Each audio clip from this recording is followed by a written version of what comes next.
Hey guys, welcome back to the cob Barndominium. We're going to do a real short video today, kind of a prelude to actually laying the cob on the cob floor. Basically, up until now, throughout all the last videos, it shows me putting down 3 or 4 inches in certain spots, maybe down to 2 inches of caliche. And we tamp everything in with an 8 by 8 inch tamp, and that gets wet down with the hose, and then I will put down some lime on top of that, wet the lime down, kind of soaks into the caliche itself, hardens it, and maybe even put an extra coat of lime on top of that. All of that has been done throughout the whole house. Now in the bathroom and the pantry, I'm going to show you what I'm going to do and make sure is done prior to actually laying fresh cob onto the floor. So let's take a look. So let's see if we can get some light in here. Nope. So this is the floor that you would have seen in my update video from yesterday. And I had lime all the way down. I needed it to dry a little faster, so we sped it up and I put a heater and a fan in there. And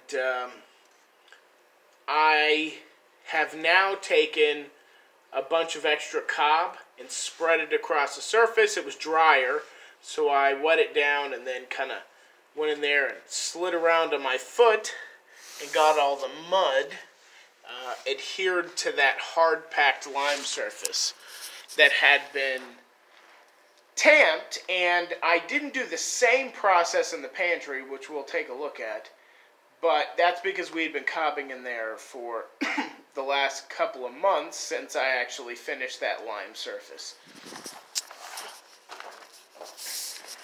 So just looking at that right there, this is basically scraped down cob remnants from doing all these shelves all the way up in the backing.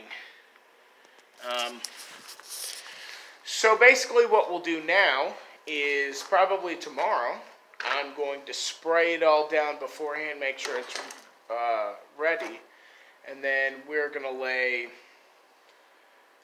probably about 4 batches of cob all at one time, start to flatten it out, and it should adhere to that coating quite a bit better.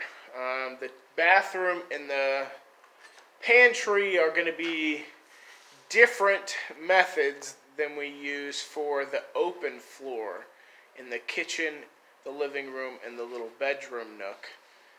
And that's because it's easier to just use one board to flatten out an area because it's only 6 feet or 8 feet wide. In the open floor, we'll have to lay down boards that run along in our level and are at the height of the floor that we expect to have in the end, and then we'll scrape it back with a board. And before we move on, we'll remove the boards that were used for leveling purposes and fill it in later. So we'll talk more about that in our next update video for the cob floor. So thanks a lot, guys, and have a great day.